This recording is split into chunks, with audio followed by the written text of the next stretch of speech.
Okay, good morning everybody, welcome back to the channel. So we are with L2 number 1, my favorite combine. We're going to get it running again today, or I shouldn't say running because it was running, but it needed power steering hoses. So I got power steering hoses made.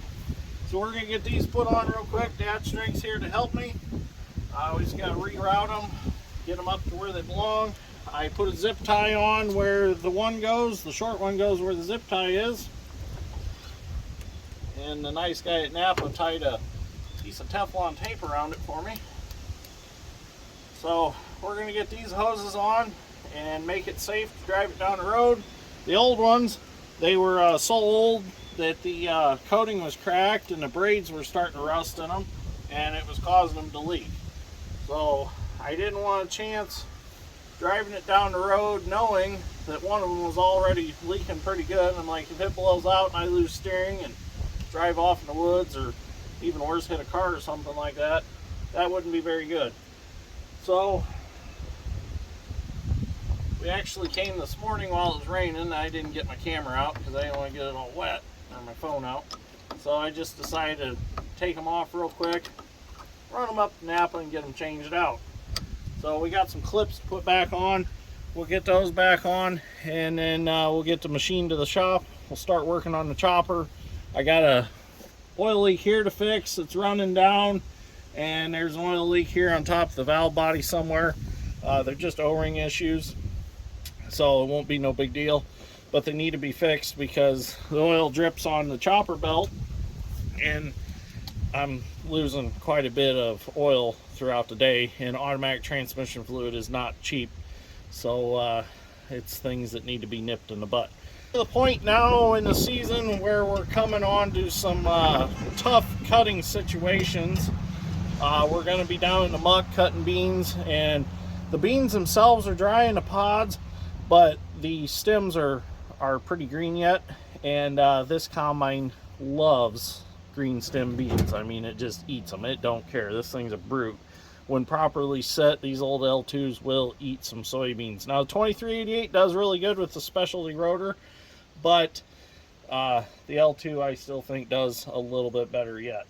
So, and plus, we'll be up to running 2 machines with large heads. The 2388 with the 30-footer, this with the 25-foot head on it, and possibly we might run the 1660 also along with the 3. We'll see what happens. So let's get her to the shop and get her fixed up, and then when we get the perfect weather, we'll be back cutting beans. Well, we got the hydraulic lines back on for the power steering, so we're just going to go drive around out in the field a little bit just to make sure that there's no air in it, in the system. I hate to get out on the road and it starts darting side to side or something, so I figured I'd just go out here and work it out of it.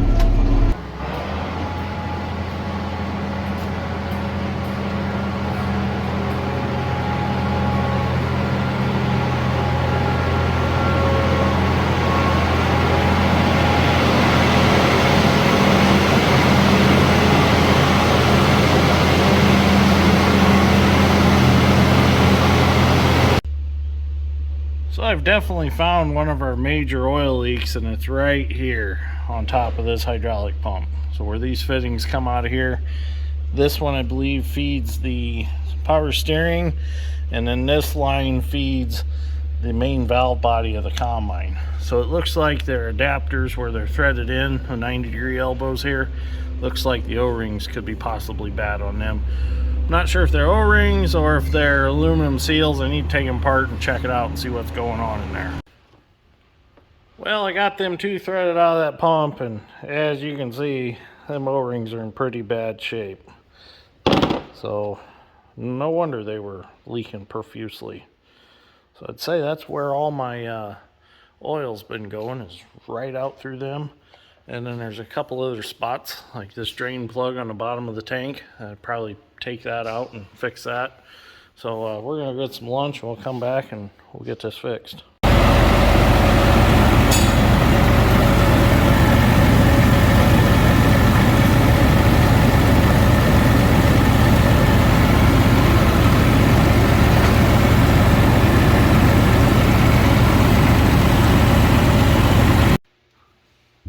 Well, the oil leaks are all fixed. Everything's dry up here now. I'm happy with that. But made a discovery that I'm not very happy with. And it's not the end of the world. It's just going to take a little time to fix. But that bearing's out. And that shaft is what drives the separator rattle chain. So I'm going to have to change that bearing. So I'm going to go ahead and tear it all apart. And we'll have to get a bearing. We'll get it replaced. Dad's in the hopper right now. I got a couple small holes in the auger trough, which I knew about last year. So we're going to determine how to fix those. Thought about getting a poly liner for it, but I don't really have time to get one ordered to get for it. So we've got some thin metal that we're just going to rivet in and make it work. So let's get this tore apart, and then we'll move on to some other things. Alright, so the first thing you need to do is remove the chains, get them off out of the way. The nice thing about this is I'm pretty sure I done this I think it's been about 4 years ago I had all this tore apart. So nothing should be extremely hard to get apart. First time I tore that apart, it was a bear getting that sprocket off, because that sprocket was on there pretty good. But I got it off. I ended up ordering all new for it. I even put a new rattle chain main shaft in this combine, so that's all good. These pocket pry bars sure come in handy for this, taking chains apart and stuff. But I put cheap bearings in it when I put it back together, and that might have been the fatal mistake, because they were, I don't remember whether those bearings came from, I think they came from like Rural King or something. And they were a China bearing, so that was probably part of it. It's tough to find good bearings anymore, though. Seems like everything you get's made in China anymore. So we've got this tensioner up here. We got to get the released. So this chain runs all the way down and it actually rocks the shoe, and it runs the beater up here also.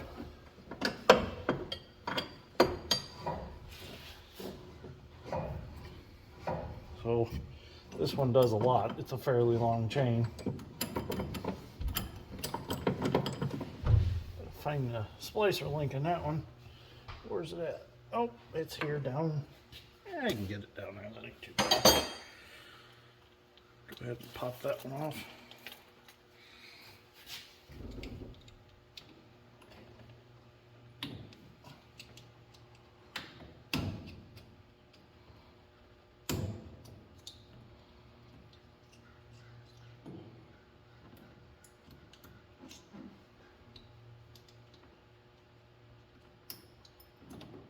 Okay.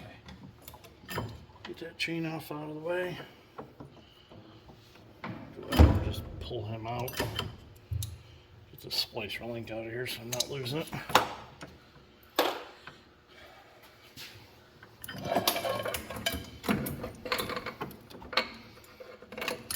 Now, got to remember how all this goes, which isn't hard. It's pretty self-explanatory. Okay, now we can fix that. Get a, let's see, that is a 15, 16. Oh, no, I'm wrong. Sorry, 3/4. I'll have to get the impact. Well, I got the 1/2 inch impact now. I can buzz this bolt out and take this slip clutch apart.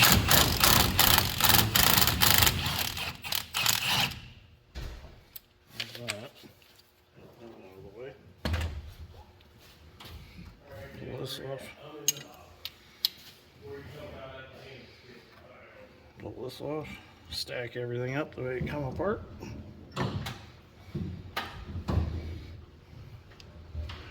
Now we gotta get that apart. Well, now that all that's off, just grab a hold of this. pull it out. Got to get your keyway out also. Get that knocked out. If you get a hammer and a chisel to knock that out. Now we'll just go ahead and tap our keyway out with our chisel. Ramp it up out of there like so. And then pull our sprocket right off the shaft. See, there's a brass bushing in there, and you have to grease this every so often. Can you reach over the side, Dale? On the either. Now we can get that bearing and get it out of there. Okay, so next step, once all that sprocket's off out of the way, get your bearing collar loose. And I'm gonna tell you right now, a air hammer is your best friend. Get an air hammer with a good punch in it. It's excellent for releasing these lock collars. Just take your set screw off and just hit it with the air hammer and it'll come loose. Pull that off, throw it on the floor because it's junk. Seals for the bearing, they're junk.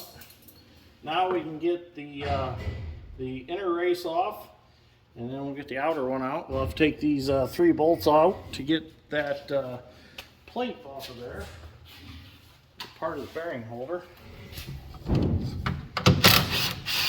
Which, that's simple.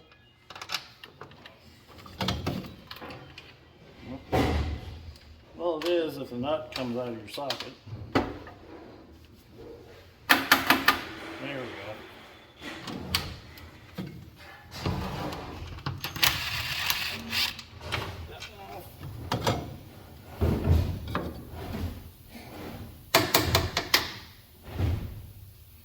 So we are going to have to pull the unloading auger out, and we're going to have to fix the door in the hopper,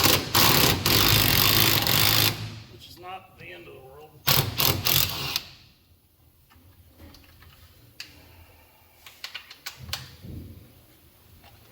Got the nuts off. Now we can get the bearing holder itself apart. It should just pop apart. Let's get a pry bar. You got a pry bar to pry this apart.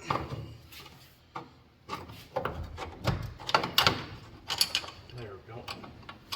The trick is don't drop the bolts inside the combine. You're gonna have to go find new ones. But got one half of it out.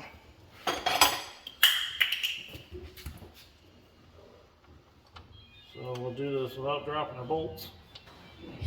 At least try to, anyways. There we go.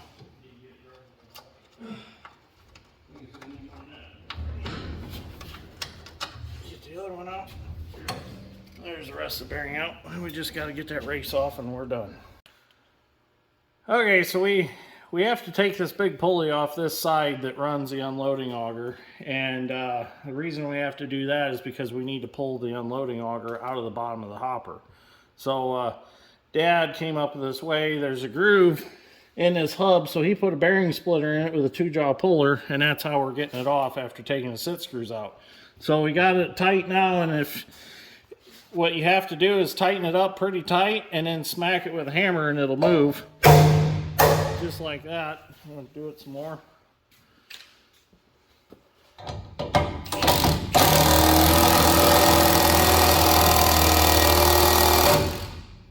It's on there pretty good.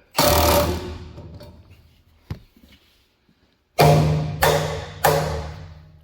missed a little bit, but it worked.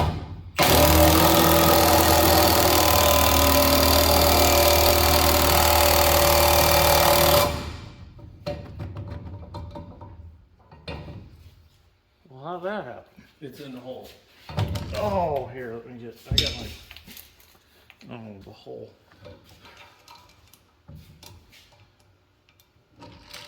Uh-oh. Oh, there we go. So, for some reason, we can't get the socket off the puller, so it's just become permanent on there for now. We'll worry about that after we're done. It's just a snap-on socket, no big deal.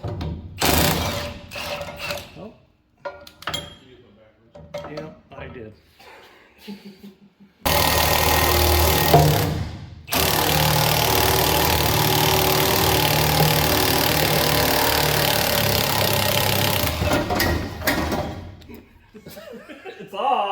worked. Hey, It's off. Did that scare you when that popped like that?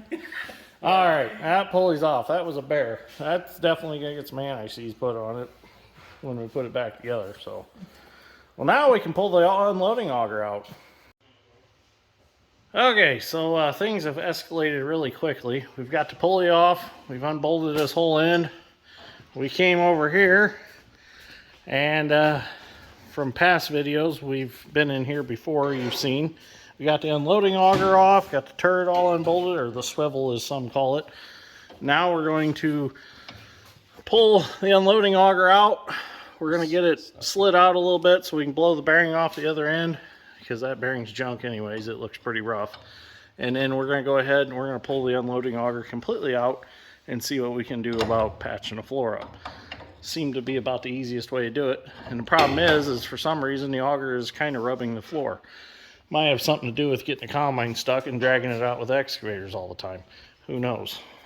Could have flexed it maybe, possibly. I've heard of it happening before. Yep. Well, we got the bearing race off the other end. Dad's strength's gonna have his way with it now. That was a big step. You think you can handle it? Oh yeah. That's why he's got the nickname. He's an animal.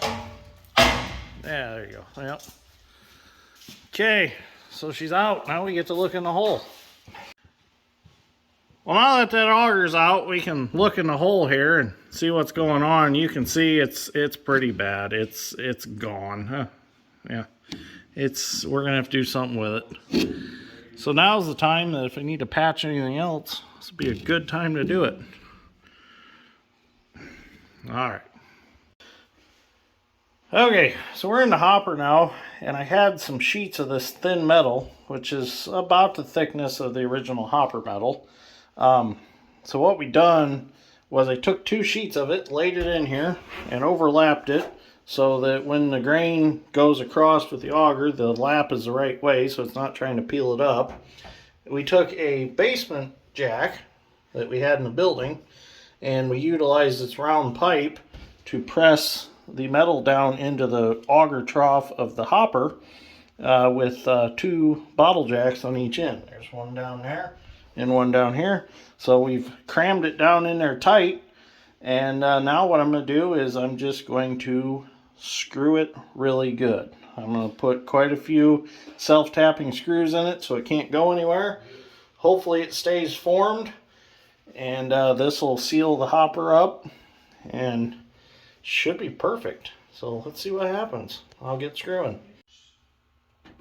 Well, I got the patches all screwed in. Put 2 rows of screws down each side.